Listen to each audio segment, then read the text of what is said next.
Decent question. What are you both currently playing right now? Because you're traveling, so I know you must Playing with each other. have brought new Switches or something. Oh yeah. No. What are you both in depth into currently? Just so we can't pick up everything. I keep, maybe because it's been warm, I keep farting a lot. So if you catch those, I would normally apologise, but who cares? What am I playing? I gotta think about it. What am I playing? So, I'm always playing something. I always gotta. They're not playing anything. That's the trouble. They just buy a load of shit, play it for 10 minutes, show it off on a pickups video, and then move on to the next video. They don't actually play the games. Good lord. A million things going on, and I do love. One of the things I do love about travel is that it gets me out of my house. I put pants on, you know. Oh, thanks. Just pants in the UK are underpants, so it's like he's sitting around in it with his knackers out. And I always like really think about what I'm going to take with me on this plane, especially with long flights like getting to here. It's great, right? So I just recently got a Steam Deck, and that's kind of me getting back into. I bought a Steam Deck recently. I'm not even taking it out of the bloody box. I haven't got around to it. More modern PC gaming. I have a lot of older PC games, and machines, but so it's it's like the latest and greatest. So I brought that along, and it's been really interesting sort of playing that. I tell you, I absolutely love it. So I've been playing Need for Speed Heat, which is but it's on a portable. You can't do that on the Switch. There is no version of it on the Switch, which is great. Oh my God! There's got to be a Need for Speed game on the Switch. Play one of those. Good lord. There's also the Assassin's Creed. There's a lot of stuff I talked about in my videos recently. Assassin's Creed Origin runs on it. The interesting thing that it's about the Steam Deck though is that it's such powerful hardware that if you play a really new game, it eats up the battery. And there's a little button that will show how much wattage each processor is using in real time. And so you can hit that button and it shows all these processors, these cores that are running. And a game like Need for Speed Heat is using the max. It's just pushing. You can hear the fan. I'm on the plane, the guy's probably like, it's louder than the plane. You know what I mean? It's like, what the hell are you doing? We've probably got, buying one of the first, Steam Deck or the first generation of Steam Decks. We've probably got the worst version of the console. But the other thing that's really interesting about it too is that not every game knows it's running on the Steam Deck. And so some of them need you to log into their service. I'm in airplane mode. It can't do that. So it sits there, fails, crashes. You're like, great. So it's definitely kind of early time. Sounds like it's been worked out really well. For the Steam Deck. But as far as the hardware goes and the experience, the games that run on it are amazing. And it does emulation extremely well. Like amazing. It'll do GameCube emulation, running the Dolphin emulator. It's amazing looking on that little screen. Amazing. So I was playing some games like that, doing some 007 Nightfire. I love that first-person shooter. Some F-Zero, stuff like that. I play mostly, especially on my Switch. I do a lot of. I know we're at a convention all about collecting games, but I download so many of those like $5 indie titles from the eShop on the Switch, and I love doing. I love the $5 indie title. Suck a doobie. Doing that because, especially with my kids, growing up with my kids, I had all the stuff hooked up, so it wasn't uncommon to see my kids play Legend of Zelda for the NES, to Breath of the Wild for the Switch, because to them there was no retro, it was all video games, didn't matter. There wasn't any generational thing. And now, all the games I'm playing on my Switch look like old Nintendo games. So that's all full circle anyway. Thrilling. I do play a lot of, what was I playing on the way in? I mean, like games, there's a game called 10 I was playing where you have to go through 10 stages in 10 seconds, kind of thing. There's a Wonder Boy collection that just came out for the Switch, which has like a rewind feature, and I hate those rewind features. I'd rather just play it and then if I die, I die. just you can have as many lives as you like. I kind of like that, but I'm not playing this particular collection. I don't think was this the one I did play. I can't remember. There was a collection which seemed to have it had loads of games, and it only seemed to have a handful. I'm not quite sure what was going on there. Yeah, I did a live stream of it a few weeks ago. Where was I? But yeah, I don't like to use a rewind feature. That just feels weird. And I'm here to say, and this is, if you remember, like TMNT for the NES, fine. Ghosts and Goblins, fine. I'm here to say the original Hudson's Adventure Island is the most difficult game on the NES. If you ever played through it, more power to you. I've never been able to do it. But with Wonder Boy, it's not exactly the same. At least this one has a rewind feature. So I've been kind of playing those games just to go through the motions, of actually playing through these Masturbating. games. But then when it comes to retro stuff, I stream a lot on Twitch as well. So that's when I'm able to play that. But when I'm at home, like Fall Guys just became, I've been playing Fall Guys since it first came out, and now it's free and cross-platform, so I'm kind of playing that again. And What's that cloud game you're playing? Cloudy Mountain. Rain on Your Parade? Yeah. Oh my god. That game is great. Yeah. Who? You're playing. Rain on Your Parade? Yeah. Oh my That god. game is great. Yeah, and that came out about a year ago. It's coming physical soon. So it's called what? Rain on Your Parade. Okay, I need to check this out. And it's It's ridiculous. the closest thing I can think of. It's kind of like Untitled Goose Game in that kind of mischief area. I love Untitled Goose Game as well. Oh shit as well. But yeah, on that one, you play this kind of cardboard cutout cloud, and every level is just you being just like an asshole cloud, and it's just trying to like getting in people's way and like raining on stuff and trying to make wires short out, but using rain on them and stuff like MJR should play it because he's certainly an arsehole. that too. And there's like other references. There's a level that's basically Metal Gear Solid, has the same music and everything. There's a level that's The Office. I mean, they don't say it's The Office, but it's the stage of The Office, and you have to do certain things to destroy the printers and stuff like that too. Oh my god, it's a game it came out about a year ago. It seems like, and it's a I bet he's never seen the original UK Office sitcom. Doubt it. game I was thinking once they announced it physically, I was like, I gotta pick that up because I just want to play through it again, and I wouldn't mind having a physical copy of that. But yeah, that's an awesome one So it can sit on the shelf and never get touched. Bit like his genitals. for sure. Jason, you mentioned about playing GameCube on the Steam Deck. If you mind me asking, what are your 3 favorite GameCube games? Hey, Tommy Tallarico, what's your 5 favorite Amico games? Says the guy who's going for complete GameCube collection. Say it out loud, all the prices are going to go up. So you know how that works. You know how that works. So Yeah, because he cons people into saying, oh, these games are cheap. And yet, as soon as he mentions them, he buys them all cheap. As soon as he mentions them, they all then rocket up in price. And then he sells them for a killing. Because he's dodgy as fuck. say all the cheap ones. I got to ban you from the Facebook group. Oh, that's okay. Wow, this got ugly quick. If YouTubers talking about games worked, I would be like, TNC Surf Design is the best game ever. It's the rarest game. I got 9 of those. Why the fuck would you buy 9 copies of a bloody game? Man, GameCube, I love the GameCube. I mean, the first one that comes to mind always is Eternal Darkness. I just think that's a fantastic survival horror game. I love how it jumps through time. I love the fact that you can target different parts of the body whenever you're fighting stuff. Story, everything. I love the Lovecraftian part of that game is amazing. The F-Zero is just, I mean, I'm just amazed that they haven't made another one.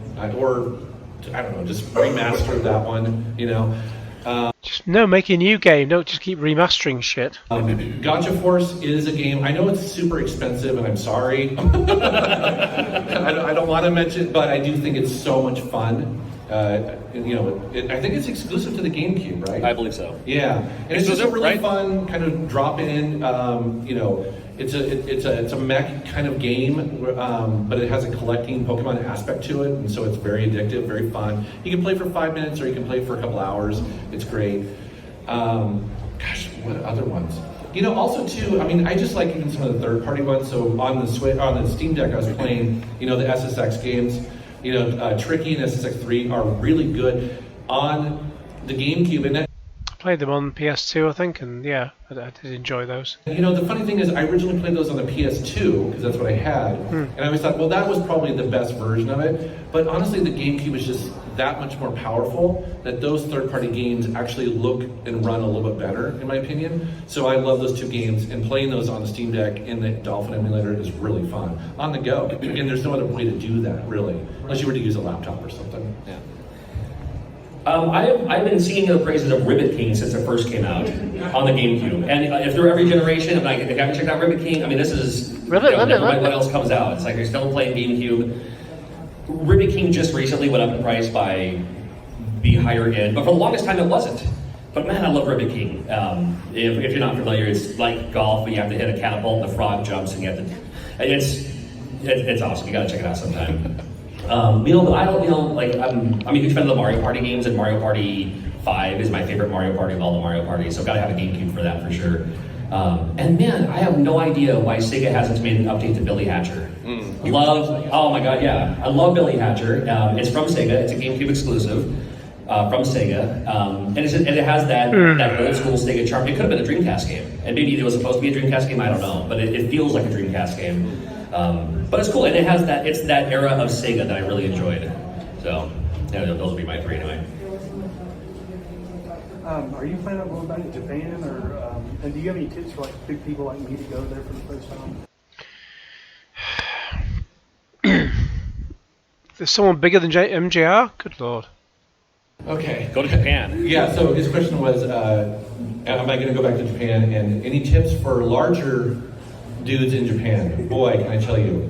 So, it's funny, actually, to answer the last part of that, I felt like Godzilla there. Like, Godzilla, take out Tokyo, I'm huge, right? And if you look at one of the Japan videos, you'll see a red thing right here. That's because I would hit myself getting out of the subway because the bars are lower so people could hold on to them every time. Because you gotta hurry to get out the door, and I just whack myself. He might knock some sense into himself. And Oh, sorry. hold on to my arm, get out, okay. It was, and that happened. Also too, like going to like a ramen restaurant. God, the table felt like it was just like 6 inches wide. And it's me and Tony, which is Kinsey's husband. We're just all cuddled, and we have 4 bowls of ramen. I don't even know how it fits on there. It was like using the public restroom at some of those, like how like you mentioned the airport, or the airplane. When you get into the airplane, and you're kind of trying to squeeze into it. It's worse. It's just not made for big people. That said, I had an amazing time. It's funny because when you Spending all the money that you give me on Patreon. Donate now. go to Japan, at least for us, we're just lost. And that's kind of fun. It's just fun diving headfirst into a culture and a country that's completely different. And it's safe, so you can't really screw anything up, right? You just wander around and take it all in, and I absolutely loved it. And so when we got home, Rebecca was like, we're going back.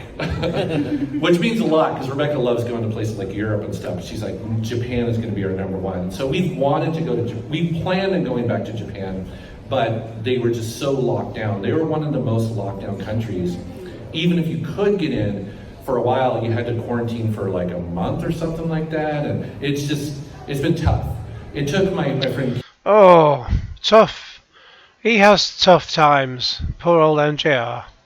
Kinsey, who had a job there, to move from the U.S. like almost 2 full years, and she was an employee. So, to answer your question, it sounds like they're starting to potentially open up again. We'd like to go back next year. It's the #1 place we'd like to go, and just do it all again. We went to 3 different cities. We went to Tokyo, Osaka, and Kyoto in like 11 days, and we just love to just make it even longer.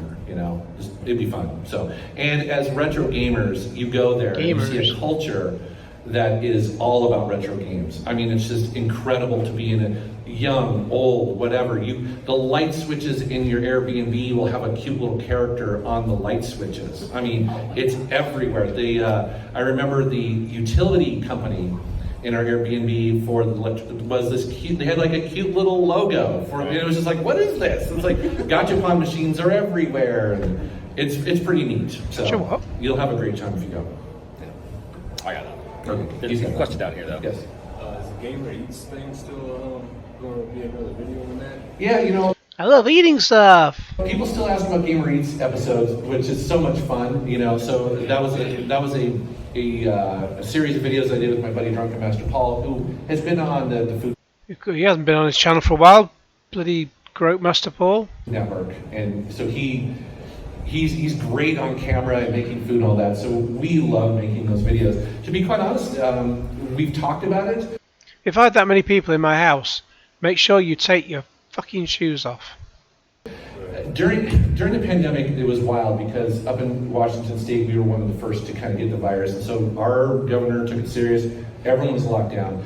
And what was crazy though is that Paul, 2 weeks before, bought a cookie company, and he's like, you know, because he didn't know, right? And so, anyways, make a long story short, what happened was during the pandemic, people bought cookies through Uber Eats. So suddenly he had like a little kiosk machine or kiosk place that people would drive to, and Ubers were just going through all the time. It's the kind of thing we had in the UK at the time. So restaurants couldn't sell, so they couldn't open and have people in their restaurant, but sold an absolute shed load of food just through things like Uber and stuff, just or Deliveroo, but home delivery instead of people coming to them. So he expanded. He basically, during the pandemic, opened 3 other locations in the Seattle area, hired a bunch of people, had to buy a whole new kitchen to make more cookies. So he's just been extremely busy. So that's the reason why we really haven't done it. So we still hang out. I love that dude to death. I'd love to do some more. They're a lot of fun to make because we just are very silly, you know. Like the waffle one in my basement where we were smoking out the entire place. My wife was freaking out because the fire alarm was going off, you know. It was good times. All right, we've all been there. We've all played games that is just so terrible. This would make a better coaster than a program. Which ones have you guys experienced that? Like, what games have you guys played that is like you pop it in, play for 5 minutes, go, ain't no way, pop it back in. Terrible games. I know. I always have a hard time with these. I try to find the good in everything, you know. Yeah. Including his YouTube channel. Maybe a better way is, what game would you absolutely never pick up again? You know, it's a hard question for He doesn't want to slag anyone off, that's the trouble. someone like me to answer too, because, you know, if I don't like a game, I just move on, because I don't have any shortage of games to play, right? So, and they're making more every day. So, does he ever leave the house apart from for this? stuff that I wouldn't necessarily have. I guess there's some things that I don't like about games that will make me quit. I hate that feeling where I'm not. I feel like I'm not playing the game, but I'm trying to figure out what the developer wants me to do. You know what I mean? Where it's a puzzle, and I feel like that I would know the logical solution to it, and it doesn't work. I'm like, okay, is this just a broken game, or is it just something I'm not understanding? There's some games where, for my money, it's I don't like games that are too easy, and I don't like games that are too hard. I like games that are somewhere in the middle. Because sounds like bloody Goldilocks and the Three Bears. I like games that are just right. But no, I don't want a game that's just going to just get me to the point where it's frustrating me. It's just going to piss me off. That is no fun at all. You know, also save points in games. Like I remember playing, I think it was the first Destroy All Humans game. Towards the end, like the last thing I want to do is replay a section of a level because I get to the end and I die. And so that's one of those games where, you will, towards the end of it, you just have to do it, you know. The other thing too is that I don't really like grinding in RPGs anymore. Yes. Like I really like, back in the day you played Dragon Warrior or whatever on the NES, and that was just kind of the thing. It's like you'd walk 3 feet and there'd be a random battle and you just kind of did. I can't do it anymore. You know what I mean? I want to get to the story now, you know. So that's kind of a non-answer, but I'll give you my non-answer. Because sometimes I'll play a game, I'll dislike it, I won't play it again, and then I'll come back to it like a year later saying like, it's kind of like Hostess Snowballs for me, the snack cake, because I love chocolate, I love cream, I love coconut, I love marshmallow. You can't go wrong, but you can because they're disgusting. But I like chocolate and orange juice, but I don't have the two together. a year later, I'm like, they can't be that bad, right? And I'll buy it again, and I'll be like, this is why I hate it. This is why I never buy these. I hate these things. So when it comes to games like Deadly Towers for the NES, where it's like, why would it be a bad game? You're an overworld, big map, you get money, you buy upgrades and everything perfect, and you play it for about 2 seconds, and you're like, oh, that's right, I hated this game. So I keep coming back to all these games that I don't care for. But I mean, that's my non-answer anyway. It's like, yeah, they may be terrible up front, and then I'll kind of forget that I won't forget that they're terrible, but I'll like, well, maybe I just need to play in a different light, and there is no different light. They're still terrible. What's a game that has come out this year that has like really surprised you? You didn't expect it to be as good as it was. Ooh. A newer game, boy. Yeah, a game that came out this year. Huh? Yeah, well, I don't know if it came out this year or not. Maybe it didn't, but a game that really impressed me is the new Ratchet and Clank on the PS5. I'm not playing we're that. at that period where people are like, okay, do you need a PS5 really? Or I mean, I'm not playing that. I want to play the new Sackboy game and the new Demon Souls, but I mean now they're down to about half price or thereabouts. But I thought they'd been maybe a few months before they sort of get reduced, but no. When they've had sales in America, they've quickly dropped down to half price. Yet the price in the UK has sort of been about 80%. The sale price has been about 80% of the retail price, so the full price. So it's just been an absolute joke. But I mean, now we get to the point where yes, they dropped in price to about half the price, half the cost. Do I buy them, or is there going to be a Game of the Year edition that'll have more stuff to them? So it just makes you think, well, we're in July now, so shall I just wait till Christmas? Maybe they'll do a package of the game. Who knows? is PS4 good enough? We're not seeing anything that's actually pushing the hardware.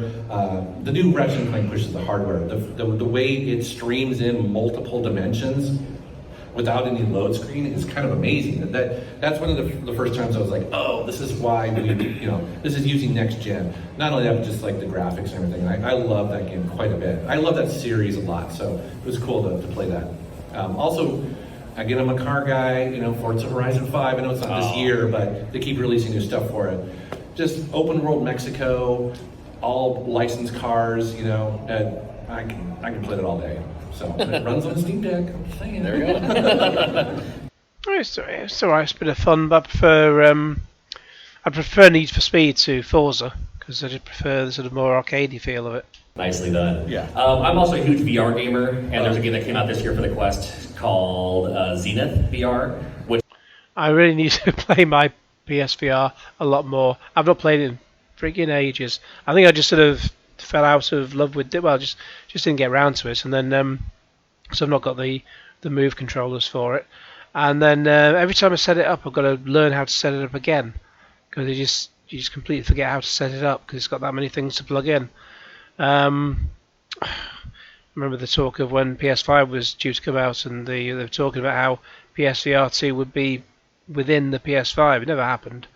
And now we talk about PSVR 2 coming out at some point. God knows how much it'll cost though.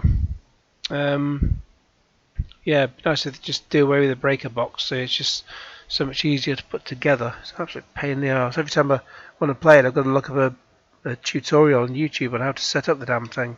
is just it's an open world MMO. I've never been one to really care for MMOs. I never want to be. I've lost friends to him because they just end up playing video games all day and I never see them ever again. I was like, I never wanted to do that. But this game, I was like, well, I gotta check it out because it's in VR. It's an open world. You can go wherever you want, and you'll see the other players rocking around. Or you could go for a walk outside. Or trying to have a conversation with you or whatever. And it was a game I literally thought I was just going to play it for a moment, just to kind of experience it, just go around and say, okay, this is cool. Just look around. You can and it's kind of like Breath of the Wild, where you can climb everything. So it's like, oh, I want to go up there. So you climb up the thing, look around, and maybe jump off and glide somewhere else and do something else. And then before I know it, my battery would die because I just exhausted the entire battery for the thing. It's like, oh shoot, I hope it's saved. And so I have to charge it, and then a little while later, I put it back on when my kids are in bed or something like that. So it's first world problems. It's a game that I keep coming back. I haven't beaten it yet. I finally got to a certain point, and there's the story mode progression. There's like a boss you have to fight.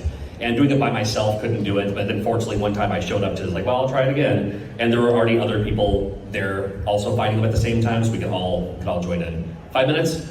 All right, so Zenith VR would be mine for the Quest 2. Huge VR gamer, I love it. Yeah. I will try and get out my VR thing again and get back into that because I was playing Skyrim VR. Really enjoyed that. Didn't play it anywhere near as much as I should have done. Played it for a little while, but I should play more of that. Picked up a Game Boy Advance for the first time. Ooh. What some games should we check out? Boy, we need Reggie here for this, because he loves that system. I No, you don't need the transphobic radical Reggie for that. do too. There's something like 2,000 games, you know. Yeah. I mean, you know, for me, the one I always think about, the one I loved when I first got that for sure was Metroid Zero Mission. I mean, and also Fusion. Both of those games are just absolutely fantastic. Yeah, I mean, I like Golden Sun is a really cool JRPG that's exclusive. Well, it was exclusive to. I guess it did a sequel on the DS, but that's a really cool JRPG style RPG for it. Yeah. Anything else? No, I'm a huge fan of the WarioWare series, and WarioWare Twisted is my favorite WarioWare of every WarioWare game. So because it has the little tilt thingy too. Every WarioWare has a new gimmick based on that console kind of thing. So the fact that it had a little tilt thing to it, it's one of those. I played so much of my Game Boy Advance. When it first came out, I got the SP and all that, and I've got an S. I still got it. I did have an Game Boy Advance SP. Yeah, it opens up like a flip phone, which is really good. God, I've not played it for a long time. No idea even where it is now because it's so long ago. I'm drawing a blank. I just played everything I could. Yeah, I did too. Some of those Nickelodeon games, I just think like, oh, Nickelodeon for kids, I guess. But some of those games like Avatar and stuff like that, like I never even watched the cartoon. Actually, I think he's talking about the last Airbender. What was it? Max Payne. They made a Game Boy version for that. That was incredible. It's such a like playing the Matrix in real life, or in a video game on the Xbox, and then they brought out the video game, and God, it's incredible. You've obviously got the Max Payne, the 1 and 2 were the best ones they were great on the Xbox, but the Game Boy version, that was quite something. Highly recommended.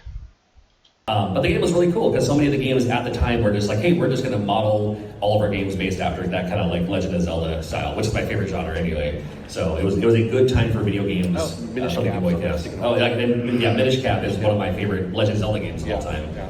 So I'm old enough to remember when Legend of Zelda was the only Legend of Zelda. This is for both of you, but what's a game franchise that's been absent for a while that you'd like to see return? Oh, several.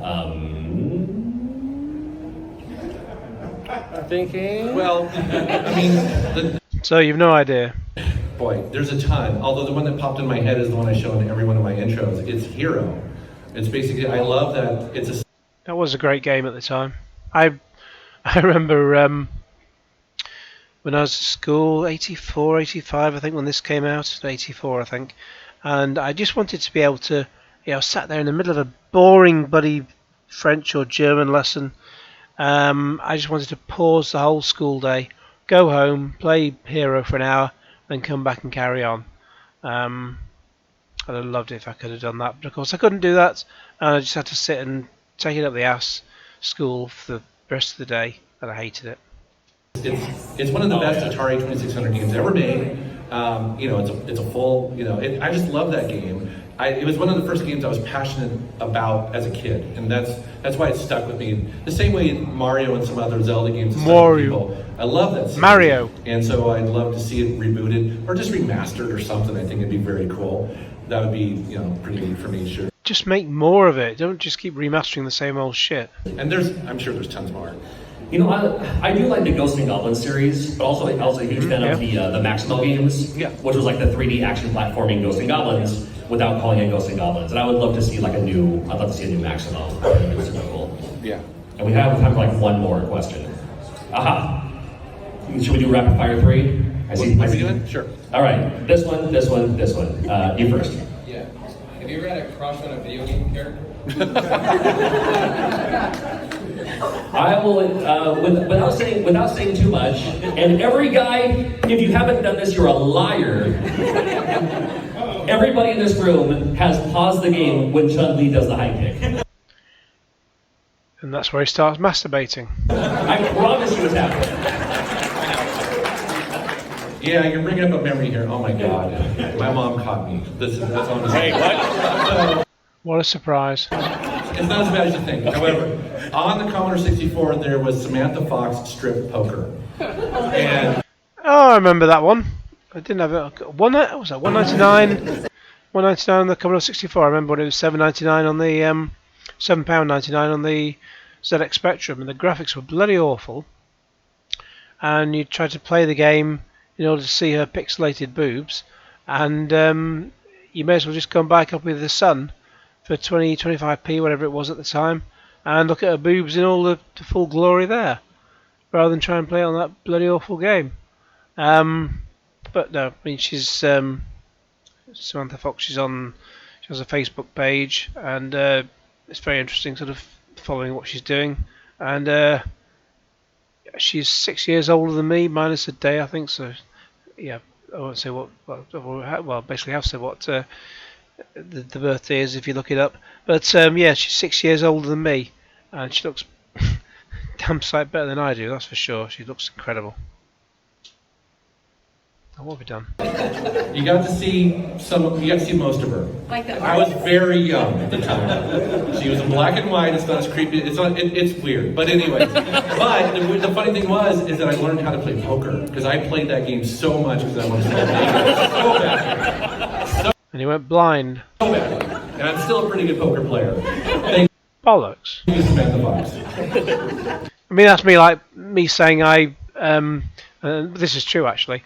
When I passed my driving test in 1989 after turning 17, one thing you didn't have to learn how to do was, I think no, they didn't bring it in until just after, was to do parallel parking. So you didn't have to learn how to parallel park. So sometime later, around 2001, 2002, I would play Grand Theft Auto 3, and I would steal two cars and sort of line them up with enough distance between the two, and then go and steal a third one, and then learn how to parallel park by sort of trying to park it in between the cars. And yeah, that's a true story how I learned how to parallel park. Don't Google that name if you don't know. Yep. What are some other places on the East Coast that you guys would like to visit in the future? All of them, as long as they give us money. Oh, more East Coast places? I mean, Anywhere and everywhere. Like, I love traveling. New York would be cool. I knew he was going to say that then. I mean, yeah, just anywhere really. Just wherever there's a convention, we'll be there. And and this is a great one here. As long as you give us money to come here. So yeah, I'd be happy coming back here. Yeah, I mean, 100%. Yeah. So. Yeah, but they've already asked you all the questions they're going to ask. And then in the back. Where do you guys see the industry going? Do you just see it being powerful, more consoles, faster load times, VR? Do you think we're gonna Ready Player One it?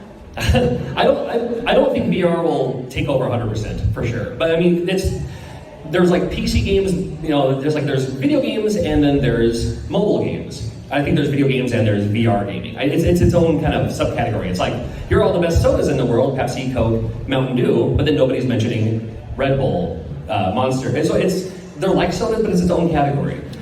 The other thing I would add to that is that a couple of years ago, Microsoft employees reached out to me and I got to demo the Microsoft HoloLens, which is... I remember they showed that on 2015, 2016 at E3, and then it just seemed to completely disappear off the face of the earth.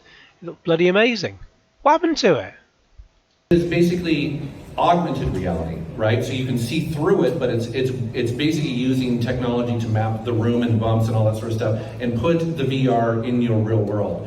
It blew my mind. Now the device at the time was $3,000 to $5,000 or something like that. It was way too expensive, but it felt like the future. It felt like, because if they could do augmented reality, but then also shutter it and then put you into like the Oasis or VR, that is what will happen. I think that, like for instance on my car, it's broadcasting on my windshield.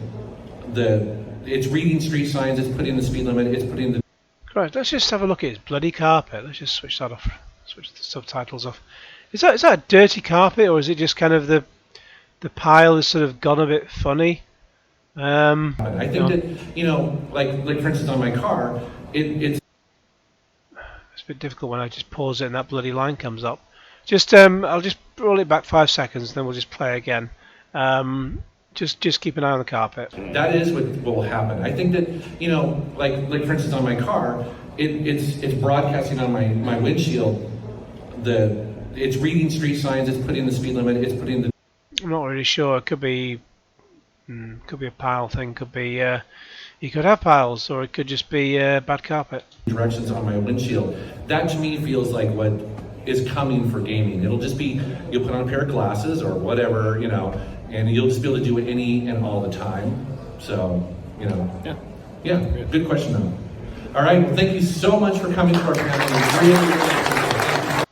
Jesus Christ, not a salad between the lot of them, is there? God, that is an MJR, you know, rogue bunch, if anything. Just like a group photo if we can. A group photo. So, I'm surprised you can fit them all on. the video.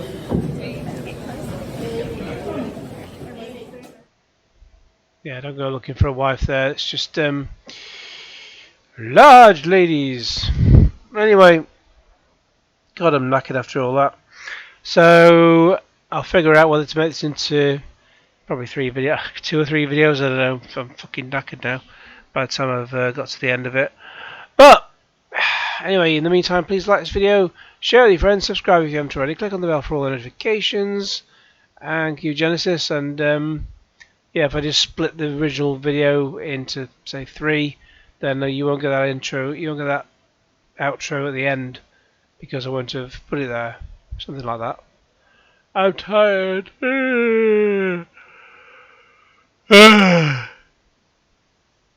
Oh, good lord. Cue Genesis.